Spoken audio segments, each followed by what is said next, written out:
She was losing with a torn ankle down a set against a giant killer and refused to stop. Her ankle gave out in the middle of a set she was winning. A doctor was on the court taping her up while 20,000 people held their breath. And the player waiting across the net had just knocked out a Grand Slam champion 48 hours earlier. Everyone in that stadium expected Alex Eala to shake hands, apologize, and walk off. Instead, what happened over the next hour and a half is the reason people are still talking about it days later. And by the end of this video, you're going to understand exactly why this one match explains her entire career. Because here's the part almost nobody is talking about. 7 months before that night in Toronto, this exact same player, same score pattern, same kind of pressure, was handed the identical situation on an even bigger stage, and she completely fell apart.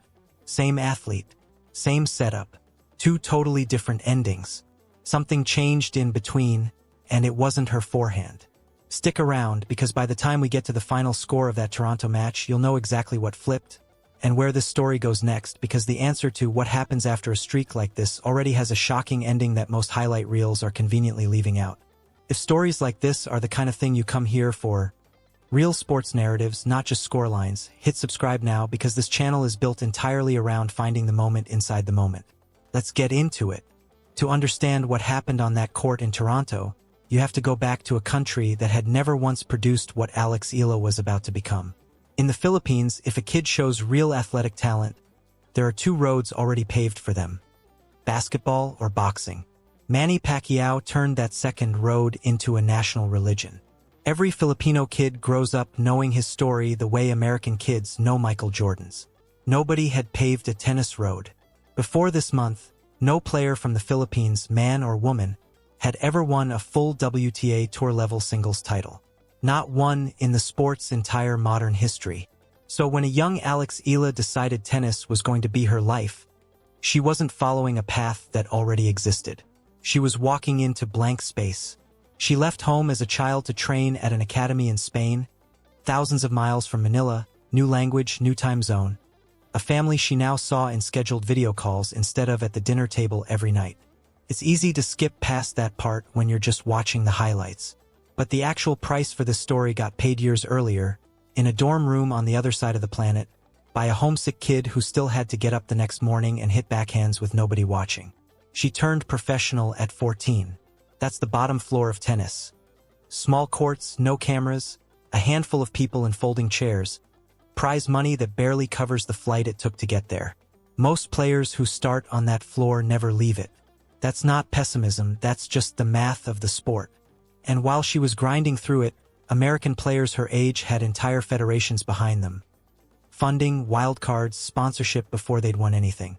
Eala largely built her climb match by match.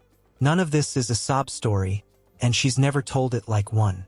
But it explains the one thing about her game that never shows up in a stat sheet: an unusually high tolerance for discomfort with zero guarantee it ever pays off. That's not a flashy skill. It doesn't trend. But it's exactly the skill that gets tested when your ankle gives out in the middle of a match you're supposed to win. If you've ever done the unglamorous version of that in your own life, the grinding, the invisible years, tell me where you're watching this from in the comments. I want to see how far this story has actually traveled. For years, that quiet persistence paid off piece by piece. The ranking climbed. Then, in January of this year, it all came apart in the worst possible place, on the biggest stage in the sport, in front of everyone. At the 2026 Australian Open, Alex Eala made her main draw debut against American Alycia Parks. She won the first set to love, 6 games to nothing. She didn't drop a single point that mattered. For 25 minutes, she was playing a different sport than her opponent. Then she lost the match. Parks stormed back to win it 0-6, 6-3, 6-2. A player Eala had dominated for one entire set found her range and simply took the next 2. Players lose. That's not the story. Everyone on tour loses more matches than they win. A first-round exit in Melbourne is a rough day, not a crisis. The story is how she lost it, because there's a specific kind of defeat in tennis that follows a player around, and this was it. The lead evaporating, the level dropping, the opponent solving the puzzle while you can't figure out how to stop her. Here's the question that hung over her for the next 6 months. Not can she play. Everyone already knew she could play. The question was, Can she hold a lead when it actually matters? And she had to sit with that question while carrying something almost nobody else on tour carries. When a top American player loses a first-round match, it's a sports story. When Alex Eala loses one, it leads the news in a country of more than 100 million people who have never had anyone else to watch at this level. There's no second Filipino star to shift the spotlight to. Every match, she is the entire program. Now hold that in your head and come back to Toronto. But before Toronto, there was Washington, and what happened there might be the actual key to everything that came after. At the DC Open, Eala fought her way to her first WTA Tour-level final, taking down the tournament's top 3 seeds along the way. In the final, she ran into Jessica Pegula, a former world number 3 and a US Open finalist. Pegula took the first set 6-4. Then heavy rain and lightning suspended the match completely, forcing both players to go to bed with the outcome hanging and come back the next day to finish it. Eala returned and dismantled her. She won the second set 6-4, then bageled Pegula 6-0 in the third to close it out.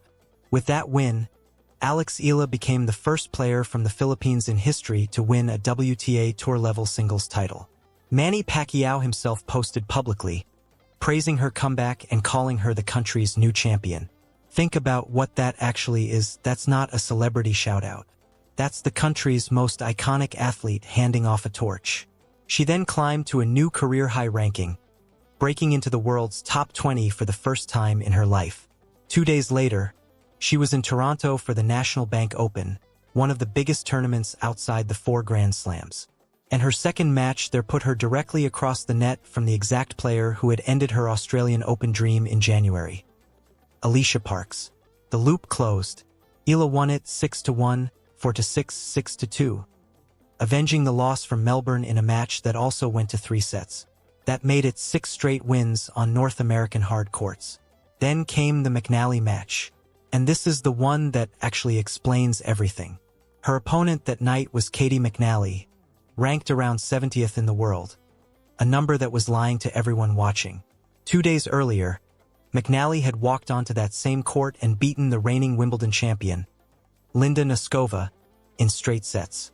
She arrived as the most dangerous unseeded player left in the draw, and she knew it. Eala came into this match on her 7th consecutive outing of an exhausting stretch. A title run in Washington that stretched into a second day because of rain, a flight to a different country, then match after match with almost no recovery time in between. Her legs had already been asked for everything they had. McNally jumped out to an early 3-1 lead in the first set. Eala answered by winning 5 of the next 6 games to close it out 6-3. Same version of her from Melbourne, overwhelming, in control. Then, in the second set, leading 3-2, Eala rolled her ankle. She called for the trainer. A medical timeout right there on center court in a set she was winning, in front of a stadium packed with fans who had bought tickets specifically to watch her play. Ask yourself the real question.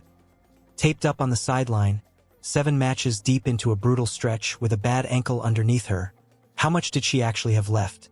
McNally clearly wondered the same thing, and she got aggressive.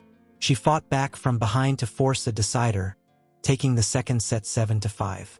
Eala walked back to her chair down a set she'd led, on a bad ankle, on the 7th match of a brutal streak. Every pattern from her career said this was exactly where it comes apart. Didn't. There's no single highlight reel shot that explains what happened in that third set. That's usually the story sports tries to sell you. The impossible get, the screaming winner the moment a hurt player finds something superhuman. That's not what this was. What actually happened is that Eala made a decision. A compromised ankle means one thing above all in tennis. You can't cover the court the way you used to. Every long rally, every change of direction, becomes something you can no longer fully afford. The version of her from Melbourne would have kept playing her normal game and hoped the ankle held. She didn't do that. She shortened points. She took the ball earlier. She stopped trying to outlast McNally and started trying to end things quickly, forcing McNally to be the one making decisions under pressure. The number that proves it isn't a heroic one. It's a hunting one. Across that match, Eala converted 7 break points. That's not the stat line of someone hanging on for survival. That's the stat line of someone actively attacking. She served it out 6-4 in the third, closing the match in 2 hours and 39 minutes. When the final point landed, Eala just stood there, overwhelmed, fighting back tears, before walking to the net to shake McNally's hand. Afterward, she credited her opponent directly, saying she thought she'd simply survived one of the toughest matches of her life, and then spent most of her answer praising McNally as a great competitor. Now zoom out, because that win didn't happen in isolation. It capped one of the most remarkable 10-day stretches any Filipino athlete has ever produced in this sport. A rain-delayed title run over a former top 3 player in Washington, a revenge win over the player who ended her Australian Open dream, and a survival act on a torn ankle against a giant killer, all inside the same 10 days.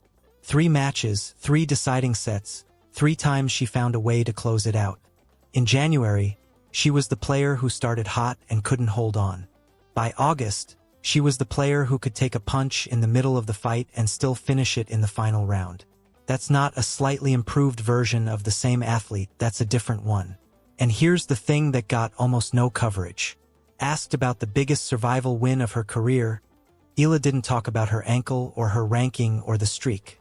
She talked about the crowd, describing them not as pressure, but as fuel, saying the energy from the stands was what pushed her to keep going match after match. That's a complete reversal from where this story started. For years, being the only one carrying an entire country was the weight. In Toronto, it had become the engine, and that mattered for reasons far bigger than one player's hot month. Tournament organizers put her on center court twice in a row in Toronto, not as a courtesy, but because that's where the tickets sold. She filled a building with people who had never bought a tennis ticket in their lives. For a sport that has spent a decade trying to build an audience in Southeast Asia, that's not something a marketing campaign could have bought. So here's where the story actually stood. Every winning streak ends. That's not pessimism, that's arithmetic. Waiting for Eala next was former world number 4 and Olympic gold medalist Belinda Bencic, fresh off a 3-hour, 24-minute war of her own against Taylor Townsend. And Eala was walking into that match on a bad ankle, at the end of an exhausting fortnight, with almost no recovery time the schedule refused to give her. And this is where the story does something most videos like this won't tell you, because most of them were published before the answer existed. Eala's run did end there. Bencic beat her in straight sets, 6-4, 6-0, in just over an hour, snapping the 7-match winning streak. The fatigue that had been building since Washington finally caught up with her. Bencic was simply sharper, breaking serve late in the first set before completely locking down the second. But watch how Eala responded to it, because this is the real ending to the 7-month question we started with. She didn't collapse the way she did in Melbourne. She didn't spiral. She acknowledged that Bencic had put her in tough spots all match, called it a genuinely difficult day, and then, in the same breath, said she was proud of the fortnight overall and already looking to recover and come back strong. No spiral. No excuses. Just a direct, honest read on a hard loss, from a player now sitting at a new career-high ranking in the world's top 20. That's the actual answer to the question this whole story was built around. The Melbourne version of Alex Eala was defined by how her matches ended. The Toronto version wasn't, not the wins and, just as tellingly, not the loss either. She took a set and a half of dominant tennis from a former top 4 player, and when it slipped away, she didn't let it define the fortnight. The forehand didn't change in 7 months. The decision-making under pressure did, win or lose. There's a young kid somewhere in Manila who watched all of this happen. The title, the ankle, the crowd, even the eventual loss, and saw something Alex Eala herself never got to see when she was that age. Someone from her own country already there, already on the biggest courts in the world. The road exists now, and however the rest of this season goes, that part isn't going anywhere. If you want to see what she does next, because there's a lot of season left before the US Open, subscribe now, because that's how you'll get it from me the moment it happens.